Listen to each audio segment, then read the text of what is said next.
नमस्कार मु श्री आपण मानकु स्वागत करुछि आज रही एसी क्लास को। आज आम आलोचना करबा शुद्ध वाक्यर लक्षण संपर्क में। तेबे वाक्य क्या कह जाए एक बा एकाधिक पद मिलित होई मनर भाव को संपूर्ण रूपे प्रकाश कले आमे ताकू कहबा वाक्य। एटी उदाहरण देछि लक्ष्य कर। क रे देछि काली राति रे तमे, खरे देछि मटर जोगे, गरे देछि भुवनेश्वर रु फेरी आसिबो। ए जो तीनोटी वक्तव्य देछि ताहा संपूर्ण भाबरे मनर भावना को प्रकाश करि पारु नाही। किंतु आमे जेतेबेले क ख ग र वक्तव्य को एकाठी करी लिखिदेबा तेबे कोन हेबो काली राति रे तमे मटर जोगे भुवनेश्वर रु फेरी आसिबो। यह संपूर्ण भाव में आम मनर भावना को प्रकाश करुचे एवं आमे ताकू कौन कहबा वाक्य कहबा। आमे माने जानिचे वाक्यर प्रत्येक अंश को पद कुहाଯାଏ। ते वर्तमान आमे आलोचना करिबा वाक्यर लक्षण संपर्क में। प्रकृत में एक शुद्ध वाक्य केतक लक्षण रही है जेमिति कि आकांक्षा, योग्यता, आसक्ति। वर्तमान आमे आलोचना करिबा आकांक्षा संपर्क में। तेबे आकांक्षा काहाकू कुहाଯାଏ ना वाक्य गोटे पद अर्थबोध पई अन्य एक पद को अपेक्षा करिके रही है। आमे ताकू कौन कहिदे आकांक्षा। जेमती देछि बापा सहित ये गोटे पद अर्थ बुझौनी से अन्य एक पद को अपेक्षा करके रही। ताले बापा सहित पिलाटी कटक जीव। ताले एक कथा कहला कौन हो गला ना से अर्थ को बुझेला। दिन बेले रमेश यह कहीकि मु रहीगली या कौन अर्थ को बुझाऊँ ना या कौन अर्थ को बुझौनी। मुझे कहीदेवी दिन बेले रमेश बहु परिश्रम करे तेबे यह एक निर्दिष्ट अर्थ को बुझेब। ताहले कौन ना वाक्य गोटे पद अर्थबोध पई अन्य एक पद को अपेक्षा करके रही है ताको आमर आकांक्षा कहुए। वर्तमान आम आलोचना करबा योग्यता संपर्क में। तेबे योग्यता क्या कहुए ना वाक्य रे पद मानकर परस्पर संबंध को आमर योग्यता कहुए। ताले देख प्रथम कौन देइछे ना आम गाई भल भाबे गिटार बजाए। ताले गाईर गिटार बजाइबा सहित कौनसी संपर्क नाही बा संबंध नाही। ताले गाई पाखरे गिटार बजाइबार योग्यता नाही। तम मेंढा क्रिकेट खेलिबारे गुरु। ताले मेंढा पाखरे क्रिकेट खेलिबार योग्यता नाही। ताले एगुड़िक हेउछन्ते सब योग्यता विहीन वाक्य। योग्यता संपन्न वाक्य रे परिणत कले कौन हेबो आम भाई भल भाबे गिटार बजाए। ताले भाईर गिटार बजाइबार योग्यता अछि।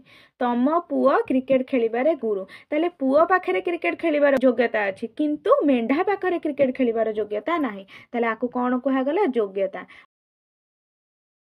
वर्तमान आम आलोचना करबा आसक्ति संपर्क में। आसक्ति क्या कहुए ना वाक्य पद मानकर सज्जीकरण को आमर आसक्ति कहुए। ताहापर केउ पद रखिले ताहा अर्थ को बुझाइबा सेथिप्रति आमको ध्यान देबाको पड़िबो। जेमते करे देइछि वस्तु चिकचिक करुथिबा सबु नुहंती सुना। ताले एटा कोन ना पद मानकर सज्जीकरण होय कि नाही ताको सठिक भाव में लिखिले कौन हेबो सबु चिकचिक करुथिबा वस्तु कदापि सुना नुहंती। द्वितीय वाक्य रे देइछि देख बुद्धि तांकर भावरे अध्ययन हेला भल करबाकू ज्ञान। ताले ताको जेतेबेले आमे सजईकी लिखिदेबा ताले कौन हेबो भल भाबरे अध्ययन करिबारु तांकर ज्ञान वृद्धि हैला। ताले आसक्ति काहाको कुहागला पद मानकर सज्जीकरण को आमर आसक्ति कुहागला। तेबे आमे जानिले पद विन्यास हेउची आसक्ति। तेबे ए पद विन्यासर केतक नियम अछि। नियम माने कोन ना विधि। विधि को कौन कुहाजे आमर नियम कुहाजे। एठी एक रे देइछि देख साधारणतः गोटिए वाक्य रे प्रथमे कर्ता और शेष रे समापिका क्रियापद रहिताय। ताले आमे जानिले वाक्य काहाको कुहा जाए ए वाक्य रे जे मुख्य आमे ताको कहबा कर्ता एवं कर्ता जहा करे आमे ताको कहबा क्रिया। ताले ए वाक्य रे मुख्य किए मुख्य होउची तमे। ताले तमे होउची कर्ता पद। एटा कोन करूची ना कर्ता जीवा कार्य करूची। ताले एटा हे जोची हमर क्रियापद। जाई पारिबो होउची हमर क्रियापद। द्वितीय रे से कौन कहूचे ना वाक्य रे क्रिया सकर्मक हेले क्रियार पूर्व रे कर्मपद रहे। ताहले सकर्मक क्रिया कहा को कहते ना जो क्रियार कर्म थाए ताको सकर्मक क्रिया कहती। ताहले तुमे वाक्य रे कर्मपद किपरि चिन्हिब क्रिया को धरी जेतेबेले आमे कोन काहाको कुआडे प्रभृति लगेई प्रश्न करिबा ताहले आमे उत्तर रे कर्मपद पाइबा। ताहले दे प्रश्न कर कोन गाइले गीत गाइले। ताहले गीत हे जाउची हमर कर्मपद। ताहले ए कर्मपदटा हमर केउठी बसिची क्रियार पूर्व रे बसिची। तृतीय रे देखा देइछि वाक्य रे दुई कर्मक क्रिया थिले अप्रधान कर्म परे प्रधान कर्म व्यवहार करा जाए। तबे दुई कर्मक क्रिया काहा को कहा जाए प्रथमे हमकु जानिबा को पड़िबो। जेउ क्रियार दुईटी कर्म थाए ताकू दुई कर्मक क्रिया कहा जाए। ताले एठी क्रिया कोन पियाइले हेउछि क्रिया। एही क्रियार दीटा कर्म अछि गोटे होछि मते एवं अन्यटी होछि सरबत। ताले आधेरे गोटे प्रधान कर्म अछि एवं अन्यटी होछि अप्रधान कर्म। ताले सरबत होछि प्रधान कर्म मते होछि अप्रधान कर्म। ତେବେ ଚତୁର୍ଥ को देख चतुर्थ कौन देइछि वाक्य कर्मपदर पूर्वर किंबा परे करण संप्रदान अपादान और अधिकरण कारक व्यवहार करा जाय पारे। तेबे प्रथमे हमकु जानिबा को पड़िबो करण कारक काहाकु कहा जाय, संप्रदान काहाकु कहा जाय, अपादान एवं अधिकरण कारक काहाकु कहा जाय। तेबे करण कारक काहाकु कहा जाय क्रिया साधन पई कर्तार जे प्रधान सहायक ताकु हमर करण कारक कहंती एवं करण कारक रे हमर तृतीय विभक्ति हुए। संप्रदान कारक काहाकु कहंती जहाकु कौनसी पदार्थ सम्यक रूपे दान करा जाए ताहाकु हमर कोन ना संप्रदान कारक कहंती एवं संप्रदान कारक रे हमर चतुर्थी विभक्ति होइते।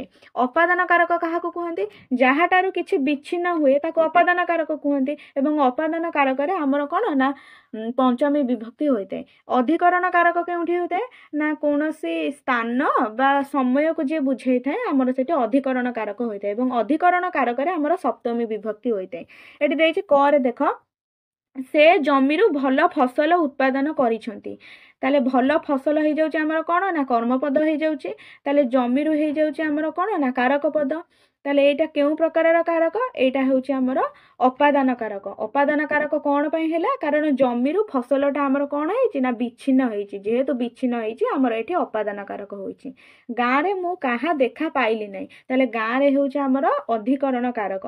एठी अधिकरण कारक कोन पई हेछि ना गाँ हेउछि गोटे स्थान को बुझौछि सेति पई हमर एठी अधिकरण कारक होइछि। 5 नंबर रे कोन देइछि केतक क्षेत्र रे वाक्य आरंभ रे मध्य अधिकरण पद बसी पारे। करे देइछि गंग शिउली सकाळे झड़ी पड़े ताले सकाळे हेउछि हमर अधिकरण कारक। आमे से वाक्यटा को एमिति मध्य लिखि परिबा सकाळे गंग शिउली झड़ी पड़े ताले सकाळे जो प्रथम रे आमे रखिले सेटा हे गेला कोन ना अधिकरण कारक। एटा अधिकरण कारक हमर प्रथम रे रहिछि। 6 नंबर रे देइछि वाक्य रे जेउ पद सहित संबंध प्रकाश पाए सेटारे संबंध पद ठीक ता पूर्वरु बसे। प्रथमे हमकु जानिबा को पड़िबो संबंध पद काहाकु कहंती। वाक्य रे जेउ पदर क्रियापद व्यतीत अन्य पद सहित संपर्क थाए ताकु संबंध पद कहंती।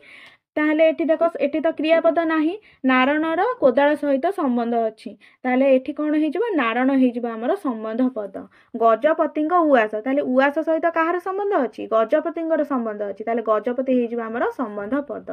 सेमति देखो 7 नंबर रे कोन देइछि 7 नंबर रे देइछि वाक्य रे एकाधिक व्यक्ति वस्तु एकमात्र वस्तु सहित संबंधित हेले सेटारे अंकर इत्यादि जोग करा जाए। ताले राधा श्याम ओ तरुण का कारखाना ताले कारखाना सहित दुई जन व्यक्तिंकर कोन संबंध अछि सेति पई सेटिंग क लागिछि। मनोज ओ सरोजंक गाड़ी तेबे गाड़ी रो अधिकारी किए ना दुई जन मनोज एवं सरोज सेति पई सेटिंग क लागिछि। ताले ये बुझिएला। 8 नंबर को आस 8 नंबर कोन देइछि वाक्य आरंभ रे ओ केबे केबे वाक्य शेष रे संबोधन पद रहे। तेबे संबोधन पद काहाकु कहा जाय प्रथमे हमें जानिबा। संबोधन अर्थ कौन ना डाकिबा जहाकु डाकी किछि कुहा जाय ता संबोधन पद। ताले प्रथम कौन देइछि उदाहरण हे प्रभु ताले एठी काहाकु डका जायछि प्रभु को डका जायछि ताले प्रभु हेउछन्ती हमर संबोधन पद। इलो बोउलो मु केडे कचड़ाए खाइली ताले एठी काहाकु डका जायछि बोउ को डका जायछि ताले बोउ हेउछि एठी संबोधन पद। 9 नंबर को देख 9 नंबर रे कोन देइछि वाक्य रे काहा ऊपर गुरुत्व रहिले वाक्य शेष रे कारक पद व्यवहार करा जाय। जेमिति कि नाटर गोवर्धन हेउछि गोविंद तेबे गोविंद ऊपर एठी गुरुत्व दिया जायछि गोविंद हेउछि हमर कर्ता कारक। बापा आशा करंती कठोर कर्तव्य तेबे कठोर कर्तव्य ऊपर गुरुत्व दिया जायछि कठोर कर्तव्य हेउछि हमर कर्म कारक। गरे देइछे ए समस्या केवल समाधान हेबो बुद्धि द्वारा ताले बुद्धि द्वारा ऊपर हमर गुरुत्व दिया जायछि तेबे बुद्धि द्वारा हमर केउ कारक बुद्धि द्वारा हेउछि हमर करण कारक। तेमति 10 नंबर देइछि देखो जहाकु विशेषित करा जाय ता पूर्वरु विशेषण बसे। ताले भद्र लोकों को आम घरे समस्ते सम्मान करती ताले लोक को एठी विशेषित किए करुछि भद्र विशेषित करुछि माने लोक विषय विशेष सूचना से दउछि ताले लोकटी किपरि ना लोकटी होउछन्ती भद्र ताले भद्र हे जाउछि हमर एठी विशेषण पद। मु ठंडा पानी पीबी नाही ताले पानी विषय विशेष सूचना किए दउछि ना ठंडा पानीटी किपरि ना पानीटी होउछि ठंडा ताले ठंडा हे जाउछि एठी विशेषण पद। सेमति 11 नंबर रे देइछि देखो वाक्य रे विधेय कर्ता और विधेय कर्म परे उद्देश्य कर्ता और उद्देश्य कर्म व्यवहृत हुए ताले बिजू बाबू ओडिशार मुख्यमंत्री थिले बिजू बाबू हेउछन्ती हमर उद्देश्य कर्ता कोन पई तांको कहा गला जेहेतु बिजू बाबूंको उद्देश्य रे कुहा जायछि एवं मुख्यमंत्री हेउछन्ती हमर विधेय कर्ता। 12 ନମ୍ବରରେ ଦେଇଛି ଦେଖ, ବାକ୍ୟର ଆରମ୍ଭ ମଝି ବା ଶେଷରେ ହସ କାନ୍ଦ ପ୍ରଭୃତି ଭାବବୋଧକ ଓ ପ୍ରଶ୍ନସୂଚକ ଅବୟବ ଗୁଡ଼ିକ ବସେ। ପ୍ରଥମେ ଆମକୁ ଜାଣିବାକୁ ପଡ଼ିବ ଅବୟବ କହିଲେ କ'ଣ। ଅବୟବ କାହାକୁ କୁହାଯାଏ? ବାକ୍ୟରେ ଯେଉଁ ପଦର ପରିବର୍ତ୍ତନ ହୁଏ ନାହିଁ ତାହା ହେଉଛି ଅବୟବ। ବ୍ୟୟ ଶବ୍ଦର ଅର୍ଥ ହେଉଛି ପରିବର୍ତ୍ତନ, ଯାହା ପରିବର୍ତ୍ତନ ହୁଏ ନାହିଁ ତାହା ହେଉଛି ଅବୟବ। ତାହେଲେ ଏଠି କ'ଣ ଦେଇଛି? ଦୁଃଖ ବିନା ସୁଖ ନାହିଁ। ତାହେଲେ ବିନା ହେଉଛି ଏଠି ଅବୟବ ପଦ। କେଉଁ ପ୍ରକାରର ଅବୟବ? ପଦାନ୍ୱୟୀ ଅବୟବ।